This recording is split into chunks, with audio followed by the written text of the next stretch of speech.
welcome all. In this uncertain time, we trust that you're taking all the preventive measures. What else can we do? Well, we have a choice. We can be proactive and build strong immunity to deal with COVID-19 or any other future virus than to sit all day and watch news and worry. The purpose of the support group is to encourage adoption of the wellness best practices.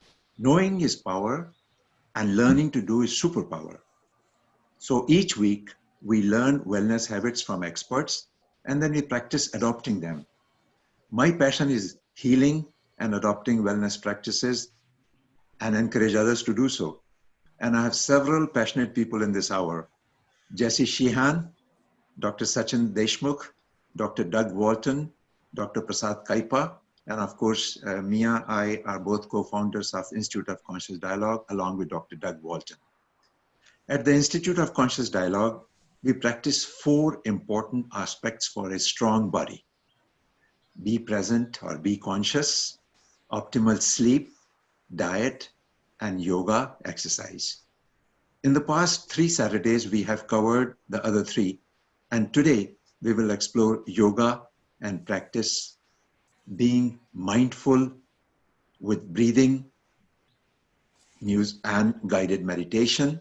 But first, we start with listening to soothing music, getting into breathing techniques to be present and conscious.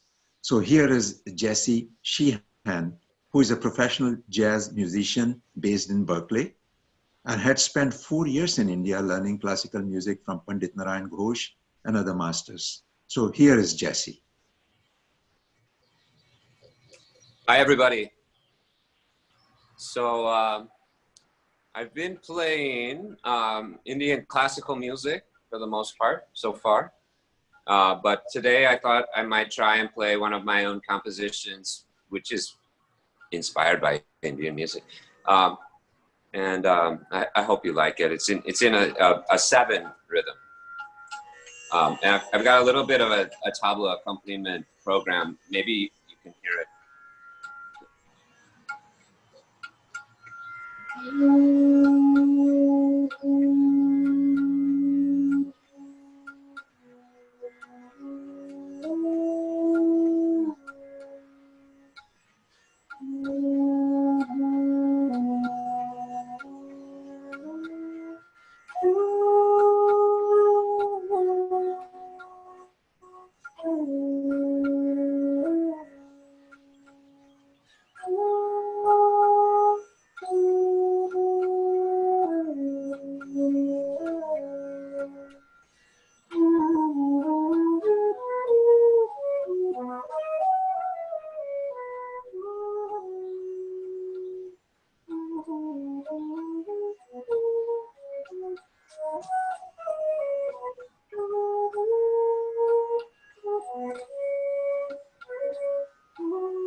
Thank you. Thank you. Thank you, Jesse. That was a beautiful composition. And now to get started on, you set us up in the right present moment with your music, Jesse. Thank So you. yoga has many different meanings to different people.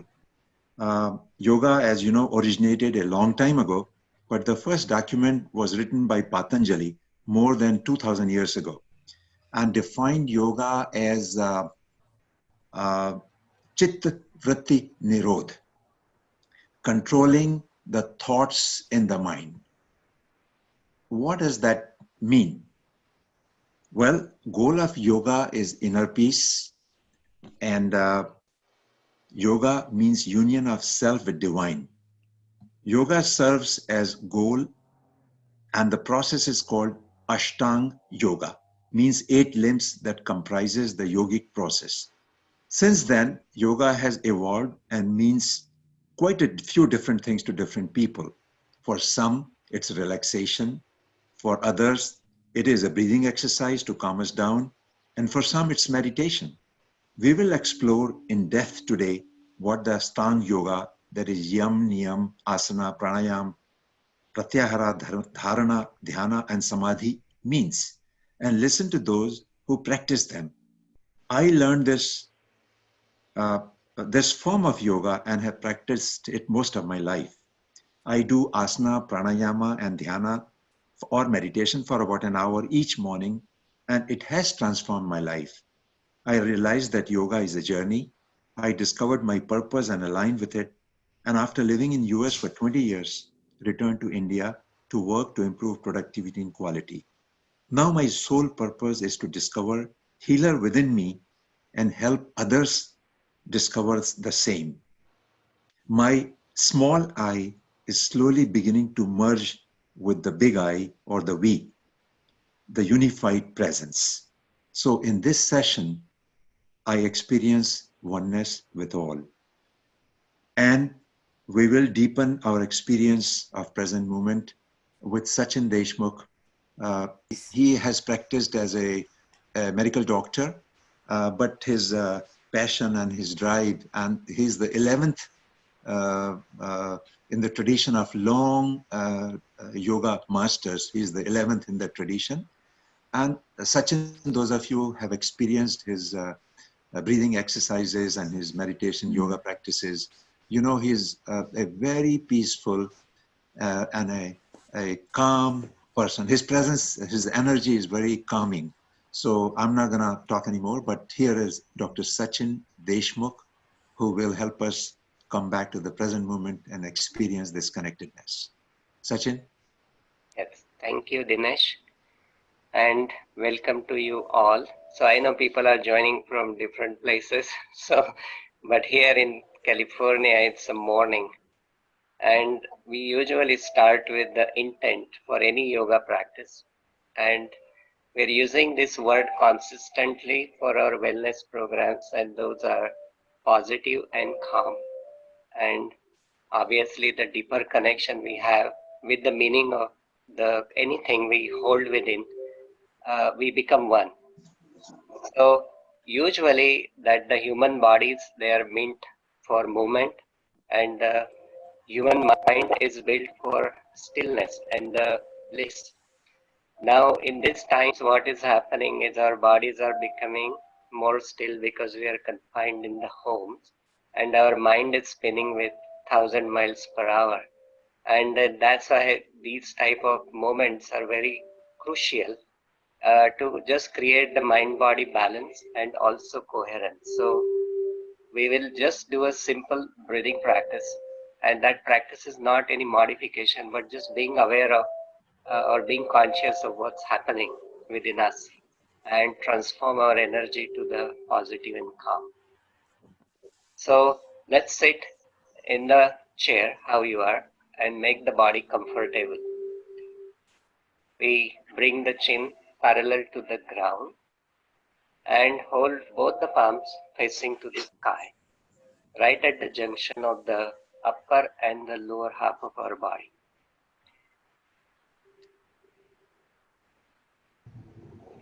Though you're sitting in the chair or on the ground, connect with the ground all the way and also connect with the sky above.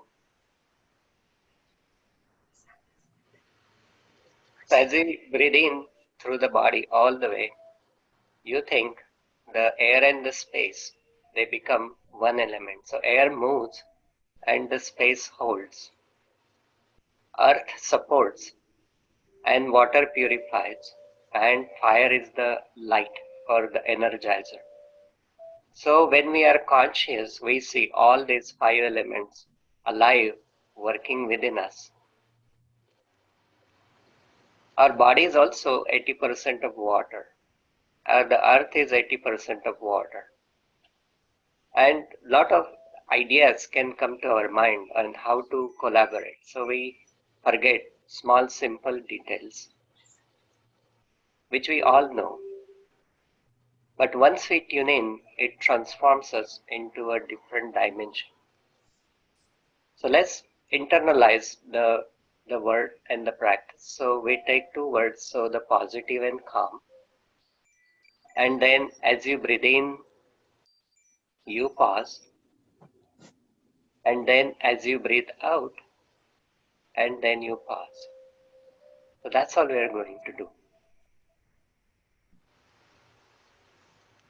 Also focus on where is the breath. So is it into the chest or the belly? And if we notice it's in our chest, we want to bring it down all the way to the belly. So as we breathe in, we push the belly out. And then as we breathe out, we suck the stomach in, and then pushing the diaphragm upward, and then rest before we start with the new breath. So what makes the difference in normal breathing versus the yogic breath is this pause. So when we breathe in and then we pause, and then when we breathe out and then we pause, we stimulate the autonomic nervous system with the parasympathetic response. That is essentially the deep relaxation. So our bodies are resting, our mind is at rest, but same time, our awareness is blossomed to the full potential. And then the breath flows like a river within us, and the mind follows it automatically. So it has to be effortless. So yoga has very deep emphasis on effortlessness of anything. So if we have to put effort, then it's not right, because we are not fully rested. So we call it the state of restful alertness. So we'll take the affirmation. So as we breathe in, we think, I am positive. And as you breathe out, so think, I am calm. So the words are simple, but when they mean something to us, they become very powerful. And the repetition is also another tool which makes it energize. So you breathe in, think, I am positive. As you breathe out, so think, I am calm. So as you breathe in, think, I am positive. And then as you breathe out, so think, I am calm. So now we have a few ideas to work with. So one is simple. As you breathe in, you just pause the breath. As you breathe out, you pause the breath. Or you breathe in, you push the belly out. And then as you breathe out, you suck the belly in, pushing the diaphragm upward. And then pause before we start with the new breath. Or we take the affirmation. As you breathe in, so you think, I am positive. And then as you breathe out, I am calm. I am positive and I am calm. I am positive and I am calm. So we'll take the whole affirmation to embody. So in the moments of turbulence, I remain calm. I am positive. I am calm. I am strong.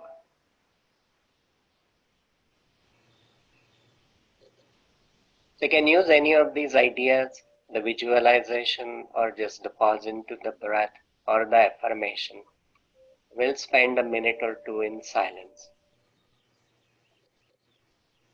More we flow with the simple idea, more our mind becomes still, and then our body follows, so mind over the matter. Keep your eyes closed, body still.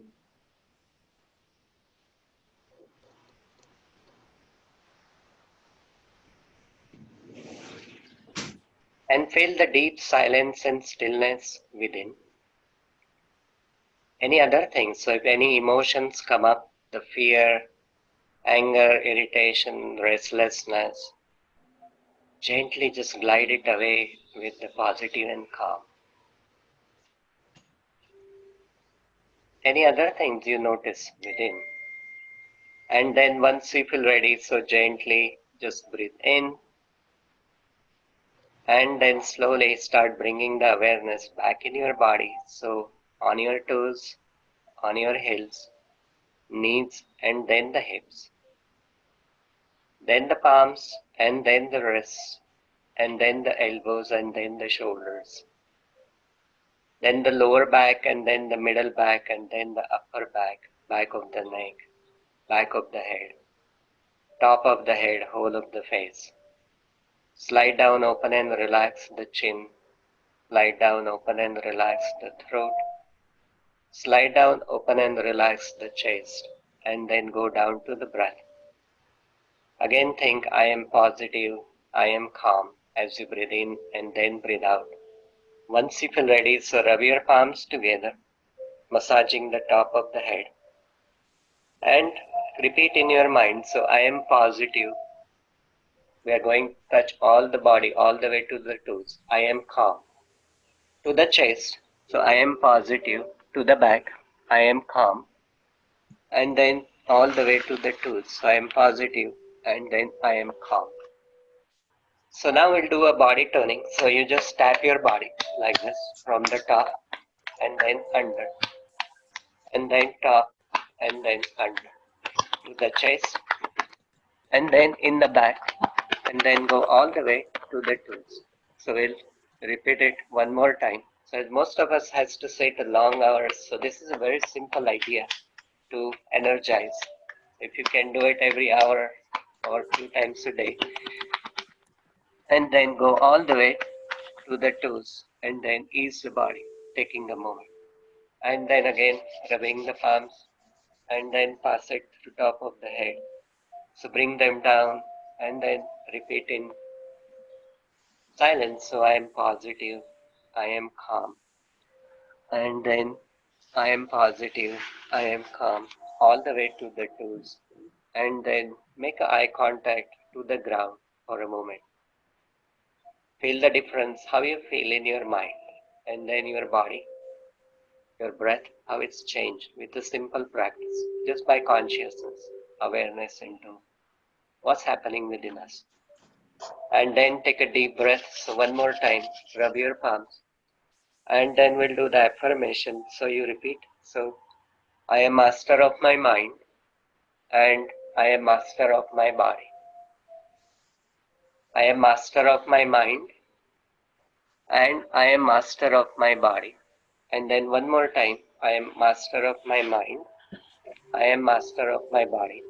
So ease up, again make eye contact to the ground, and then slowly you can open your eyes and then come back to the self. Back to Dinesh.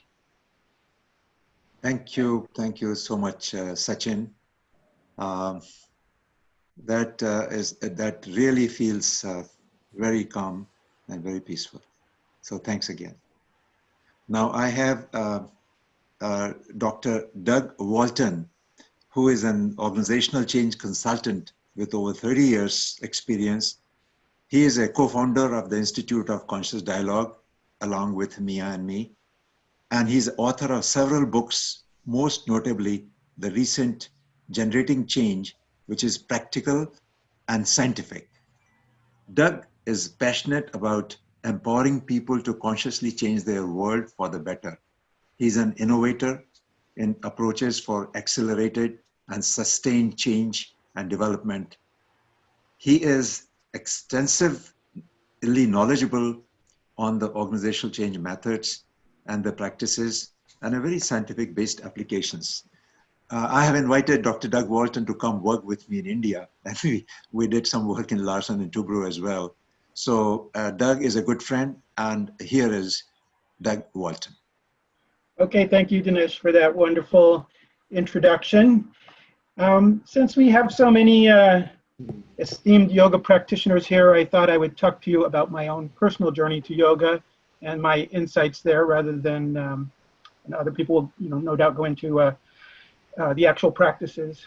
For me, it's been quite a long journey. It was quite a long journey to get to yoga. I was born in Ohio in the beginning, around 1960, prior to the hippie generation. So it was a long ways culturally and ideologically from Eastern religion or the practice of it.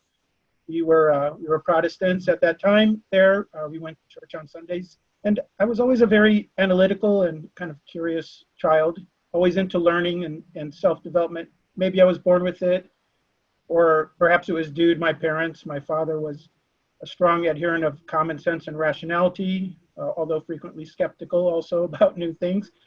My mother was always into learning and open to new things. And in those days, we went to Sunday school regularly. I wasn't super happy about it. But I went along with it. In those days, I believed in, the church, Christmas, the tooth fairy, and things like that, although I had nagging doubts. But one morning, I was laying on the floor. I used to like to read in those days, we had printed color comics. You may remember them. I would spread them out and go through them from end to end. And there was one there called The Family Circus. And in it, they showed a mother and father in the middle of the night putting money under the child's pillow for a lost tooth. And I had a realization in that moment that people might be telling you things that were not necessarily the case. So it began a kind of long journey of intellectually searching. Fortunately, I questioned everything about religion, about Christianity. I began reading the Yoga Sutras, Upanishads, the Book of Mormon, the Quran, all of them. Unfortunately, my mother, rather than trying to squash this insurrection, engaged in many, many hours of discussion about it over the years. And so we, for a long time, went through them. And I also was in Japanese karate for many, many years and introduced to the concepts of Zen Buddhism and its ethical values and meditation. And I think there, both I was drawn rationally to Patanjali and the Upanishads, and I was also drawn to the idea of focusing your mind and developing some kind of focus and control over your thoughts and refining your thinking. But around my early 30s, I started thinking that there needed to be more to it, that I was more interested in. I was originally interested in martial arts for self-defense, but I became more interested in it for spiritual development. And I thought, well, this is probably not going far enough. So I started looking around, and probably I would have been inclined to go with a Zen meditation, but there wasn't one close by. So I settled down and realized that yoga provided many of the same potentially benefits as Zen meditation. So I joined I started going to the Ananda Church in Palo Alto, which was an offshoot of Paramhansa Yogananda's Self-Realization Fellowship. So I read all of Yogananda's books and others by Babaji and the various gurus in that lineage, and learned that yoga was much more than asanas or the forms. It was also meditation and service, which Kriya Yoga is mainly focused on kind of what is sometimes called a Kundalini Yoga, but a lot on meditation and living in harmony and community with others.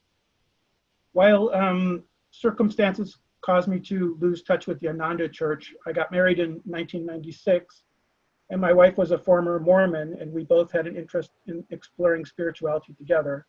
So to show her Kriya Yoga, we went to a talk by Paramhansa Hariharananda, a direct disciple of Yogananda, at a talk in San Francisco. And she was very interested in it, and so we followed up with a workshop in Petaluma, and we were both technical writers at the time, and we offered to help them publish their monthly journal. And the Swamis would travel around the world giving lectures and send us faxes and emails, even in the middle of the night, and wanting to call us from Germany or wherever they were. And we put together their publications for them and really developed a kind of, we had not met most of them, and we developed a kind of relationship with them.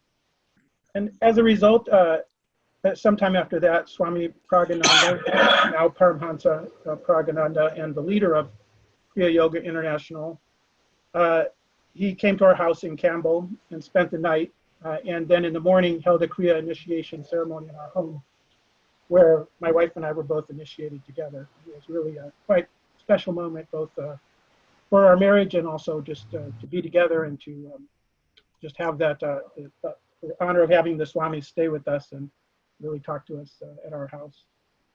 So we went then to their main ashram in Florida, outside of Miami. And I particularly remember there one thing which really brought it together for me, that Paramhansa Hariharananda said that spirituality is self-transformation. And for some reason in that moment when he defined it that way, I just kind of brought it all together for me. So since that time, I've really kind of stopped at least the rational searching. I began to realize that even though I'd rationally sorted through all kinds of religious, spiritual traditions and tried to logically analyze them, that it came down more to a spirituality as a personal journey. And it's really about the experience and not finding the correct explanation, but learning for yourself, learning, through your inner voice, how it works. And that it really is self-transformation, as Paramhansa Hariharananda had said. So in summing it up, I think there is a spiritual truth, but no one can tell you what your spiritual truth is. You just have to find it yourself through self-reflection and experience. So that's kind of how I got to Kriya Yoga. Since then, it's been 20 years. But I thought it might be interesting just to think about that for where we start from as a trying to find answers, to finding answers internally versus finding answers outside. So with that, Dinesh. Thank you. That's a beautiful personal story and a beautiful summary. Thanks. I know your mom is also online, so welcome you, Jan, and we appreciate your presence here. Now we have Dr. Prasad Kaipa, who has been an author, leadership coach, advisor, researcher. Amidst changing roles, the only constant in his life has been a desire to with deeper into his essence and sensibility. This essence has been shaped by other roles he has played, like those of a father, brother, and husband. Prasad strives to bring Indian Vedantic wisdom into management theory and practice. So Prasad and I have also co-facilitated workshops, transformation leadership workshops in Dharamshala, and we had the beautiful blessings of Chinmaya Mission there. And we always used to take our participants to meet Swamiji there. Prasad is like brother, and I'm very delighted when we thought about immunity improvement with yoga. First person came to my mind among my friend circle was Prasad. So here is Dr. Prasad Kaipa. While we are waiting for Prasad, Mia, would you like to share your views about what yoga means to you and how you have been practicing it? Yes, I can do that. Thank you, Dinesh. And yes, I already mentioned that it has been part of my life in many ways since I was about 17. I was a teenager when I began to explore spiritual traditions, and I began to question the traditional religion as had been taught as a Christian. And so for me, I wanted to expand that idea of spirit and idea of that all paths are equal. And somehow I was very, very drawn to Indian culture at that time, and yoga. And at that time, yoga wasn't really a mainstream, trendy thing in the Western world. I'm that old, so it was something a bit mystical, and not so many people talked about it. So I just found I explored all kinds of books, and actually I created my own yoga program, asanas and pranayama, breathing and meditation. And actually that program has been with me ever since. I still practice a special, quite short, maybe half an hour asana program with some breathing exercises. But for me, it has combined with a lot of other things that I have explored later on in my life about spirituality. And I'm not so deep into yogic philosophy and the Eastern traditions as they have been taught originally. However, I have come across with I would say the same teachings, but more from the Western esoteric teachings called ancient wisdom teachings, but they are all founded on that Eastern tradition. So for me, it all comes together.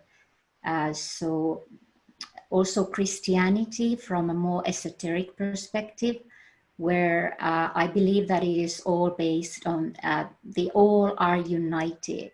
The Eastern, the Western, ancient Egyptian esoteric teachings. I'm very interested in that as well, and have been exploring that. So for me, the essence is actually what I could call union, divine union.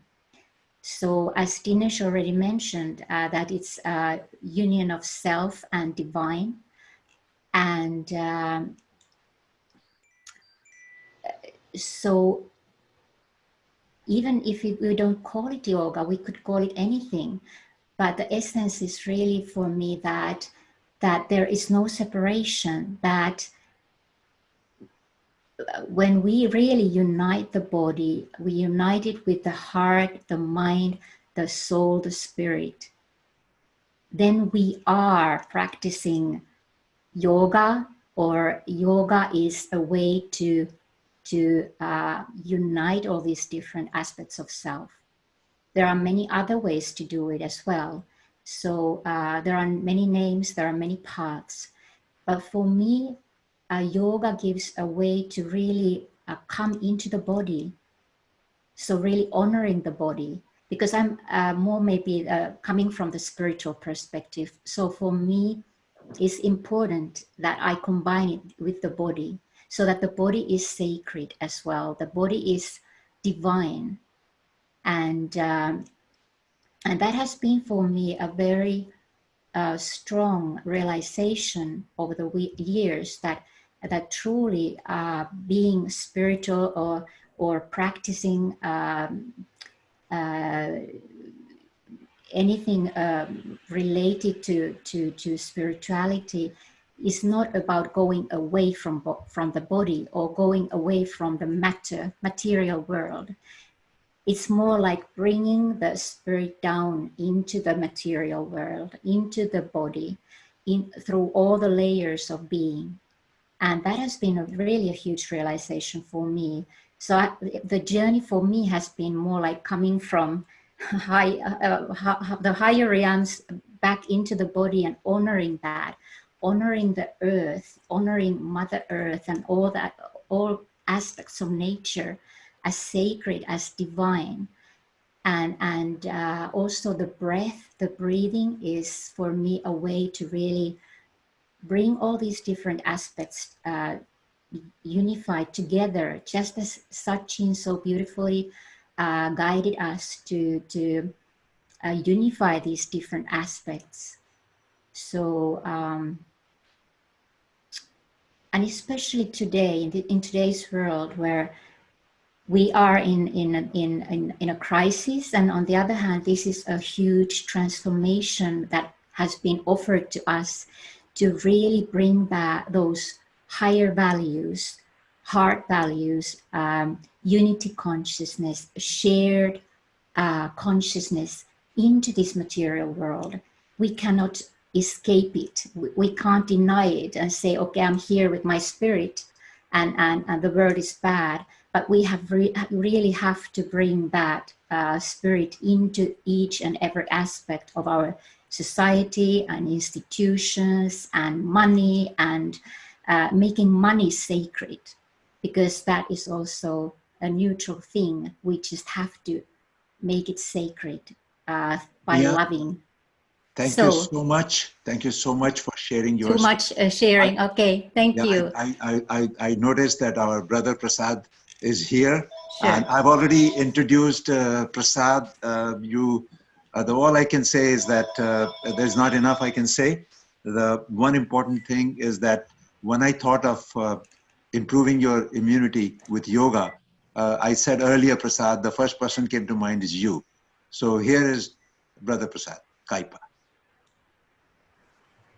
Thank you for the loving introduction. I really appreciate being with you again. My connection dropped off, so I had to go back and come back. For me, I grew up with yoga. I pretty much was introduced very early, and I went through various asanas and the hatha yoga part of it quite a bit. And the philosophy of yoga was also something that was part of my upbringing, because I spent a lot of time studying Sanskrit and Vedanta, not necessarily knowing that that is what it was, but I grew up around it. Except I'm a guy who lives in my head most of the time. I'm a very intellectual, conceptual, interested in what happens outside much more than what happens inside. So in some respects, I found I created my own schism, and it is much harder for me to really look and stay in my body. So I had to do a lot of practices to stay in my body. Like, for example, there was a time when I was told to swim for 10, 20 minutes every day so that I can actually be aware of my body. Why I'm saying that is, knowing about yoga is significantly different than being part of the process of experiencing yoga. So for me, what yoga really means comes down to two parts. One is the intelligence that is sometimes used, the word consciousness, is something that allows us to transcend through a plane in Vedanta called Purusha, the idea of intelligence raising with universality of who we are, what we call a universal consciousness. On the other hand, the body and the matter, like Mia just mentioned, the material plane seems to be our nature. Not only our nature as my individual nature, but the nature which I am part of, the larger nature of universe, the trees, the plants, everything I'm part of. But between these two, there is a schism. So sometimes simply in yoga, it is called the schism between the body and the mind, to put it in a way. So I need to be aware of my body. I need to be conscious of my mind. And how do I bring these two is where the yoga comes into picture. So the consciousness, if it evolves to the highest level, you can call it divine, you can call it universal consciousness. But for some of the people like me, even being conscious of my own thoughts and my own feelings sometimes requires a large amount of awareness at the body level. For me, the Patanjali Yoga Sutras, the Ashtanga Yoga is based on the Yama, Niyama, Asana, Pranayama, Pratyahara, Dhyana, Dharana, and Samadhi. These 8 steps became extremely important to me. And why it is important to me was the first step. Before I pay attention to my body, I need to pay attention to the context and the society and the environment in which my body is situated in. And I need to come into alignment with the environment. So that is where the Yama Niyamas, the idea of following certain disciplines, certain practices, and making a commitment that I will tell the truth to the universe. I will not steal from the universe. I will practice a certain non-violence, both to myself and to the environment around me, are extremely important practices and principles that I need to commit to.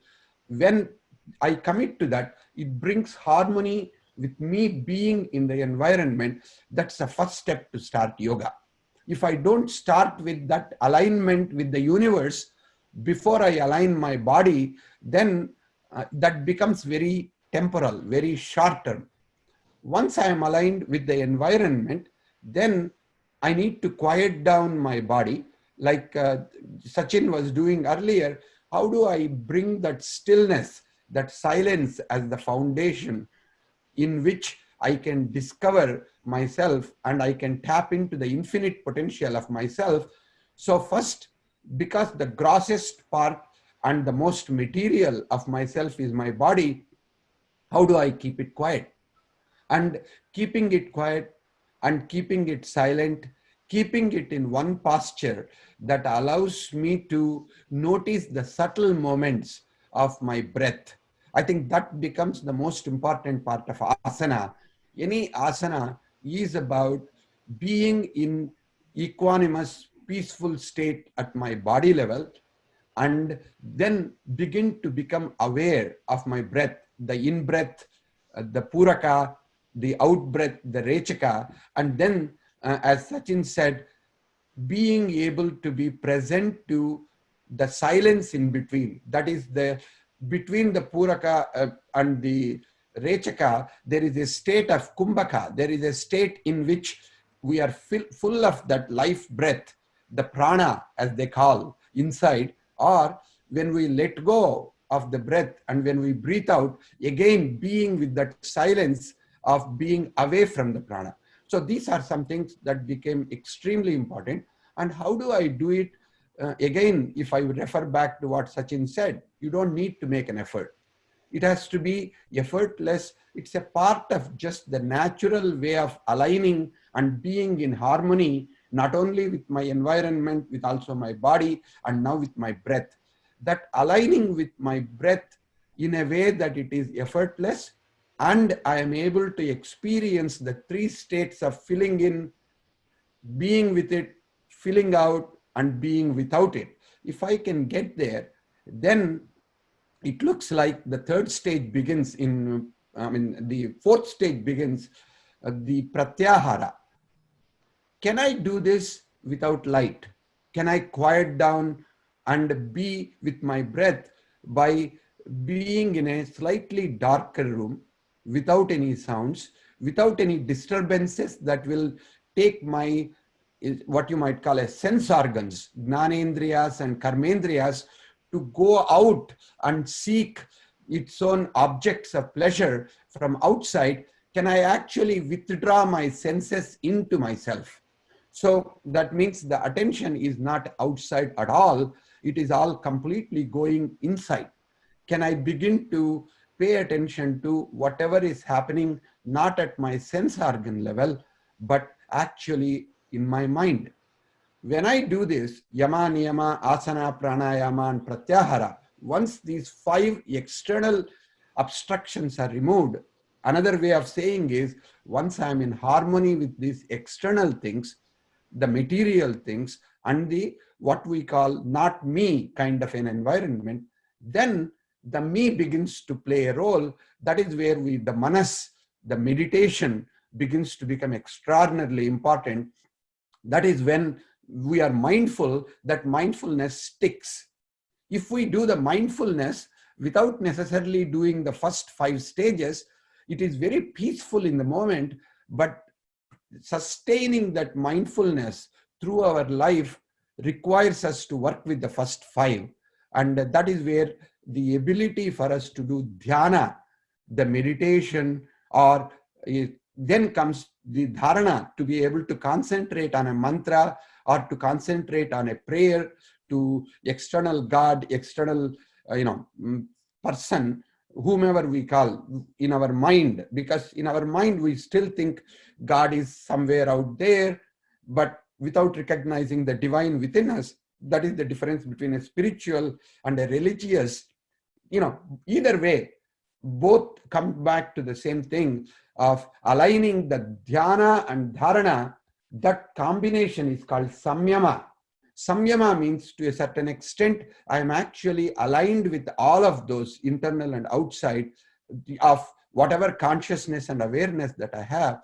When I do that, I go back to what is called samadhi, sama adi. That means going back to the beginning and being equanimous with it. And at some level, what it means is I'm dropping my identity, I'm dropping my mind, I'm dropping the feeling that I'm separate and the divine is separate, you are separate, environment is separate. I am accepting I am part of all of this consciousness, and I am even letting go of this seed that I, the consciousness, the individual consciousness. When I drop, there is only quiet ocean of bliss, the ocean of Ananda. So for me, yoga is a step-by-step movement from external world into the internal world and dissolving the internal identity so that I become part of the external and internal, one and the other. So the practice for me has been not only remembering and being able to say it, but coming back to whenever I'm disturbed, like, recently I've been doing too many webinars, like almost this week I'm doing 2 a day. So what I'm realizing is whenever I become anxious or whenever I become what you might call helter-skelter, I go back to breath. I go back to bringing all my consciousness into my stomach and below. Sit down, take conscious breath, and then sometimes if I'm not able to quiet down, not able to be with it, then I go back into prayer. I found there is time for meditation and there is time for prayer. Sometimes I'm not able to touch my own spiritual basis, then I need to go back to divine I believe in as a God. So I go back to the external God and then I try to pray saying, please give me tranquility or peace so that I can do the service that I'm supposed to do, or I'm supposed to do the work that I need to do. So that is what my practice of yoga is. Ultimately, Thank you. uniting the external and internal. And thank you very much for that. Thank you so much, Prasad, for this wonderful description and explanation of what yoga means to you and how you've been practicing it. And now, like you said, it's very important for us to not only know, but also practice. So here is Mia. She's gonna take us through a guided meditation to complete this this hour. And then time permitting, we'll have a few more questions and answers. So Mia.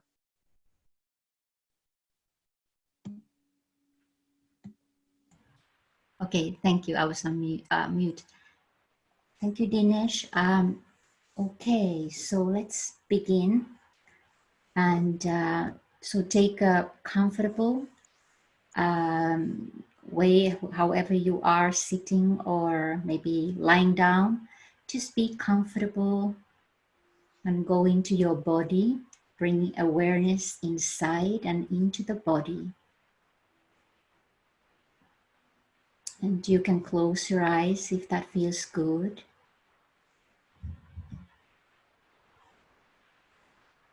Perhaps you can stretch your spine a little bit so that it's easy to breathe all the way down into the belly. Taking a deep breath in and a deep release out.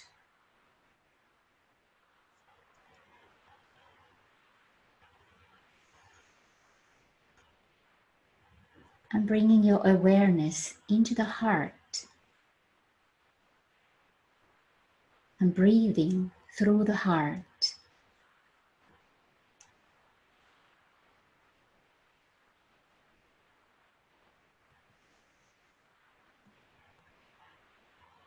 Coming into your center.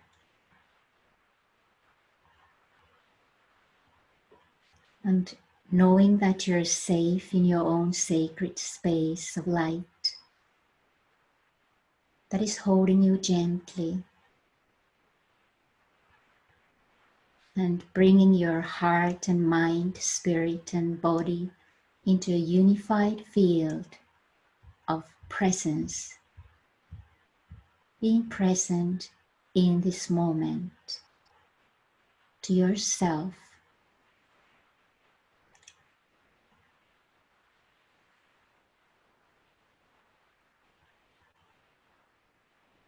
Then become aware of a tube of light or column of light that runs through your being, connecting you to the light above and to the earth below you.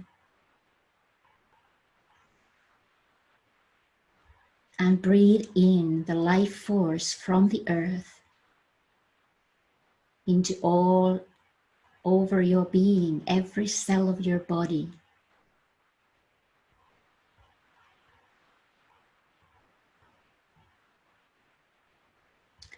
And send back your love to Mother Earth, who is sustaining our bodies with love.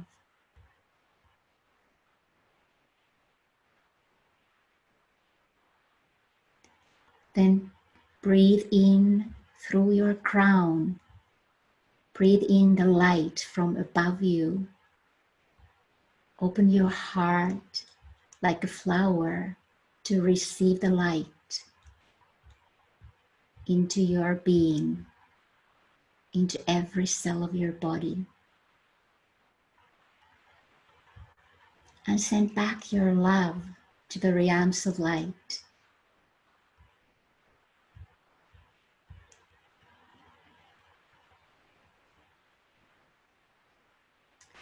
And then bring awareness into the heart again, the heart that is unifying the light and the life force, all energies into your one unified field,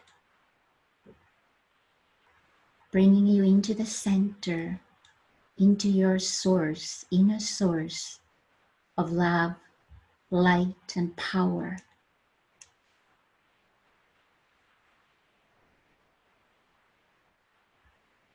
And breathe from this inner source.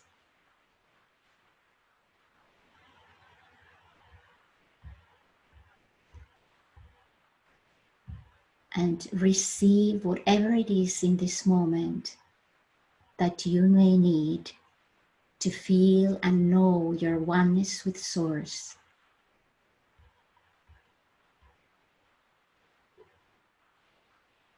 And release anything that is ready to go now. When breathing in, you may receive the light, and when breathing out, you may release what is ready to go. Receiving and releasing with the breath of life.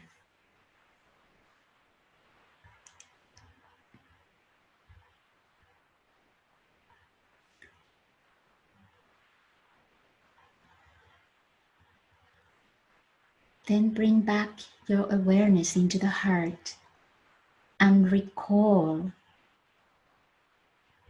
what you have learned and discovered in this session so far. What has been meaningful to you?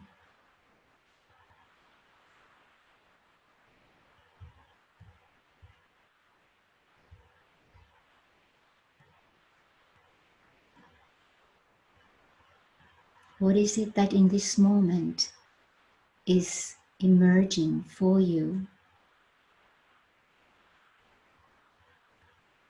from within your heart?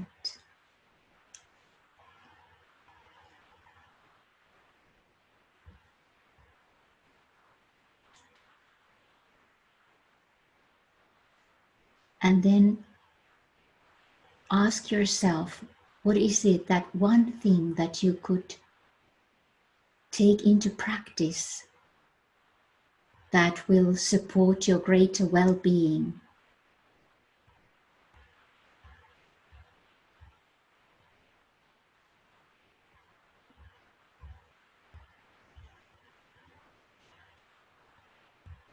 Then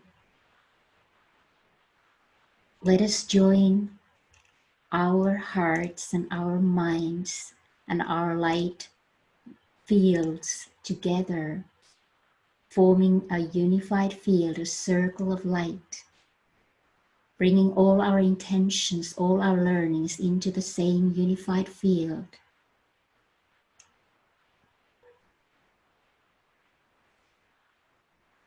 And expanding this field and becoming aware of a greater unified field of a higher presence that is holding us all and all life, supporting our greater well-being, sustaining us with love, wisdom, light, power.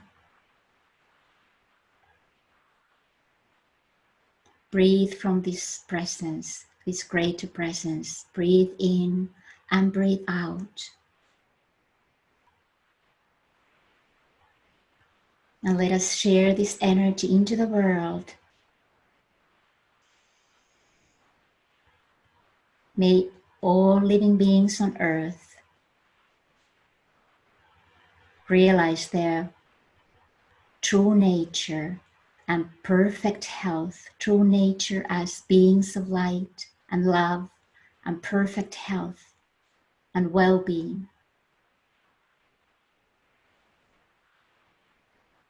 May we co-create our world anew on a foundation of shared resources, peace, and prosperity for all.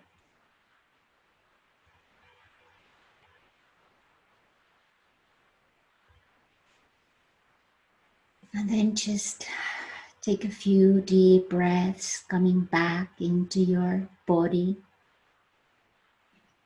grounding your presence in this moment, bringing back your insights.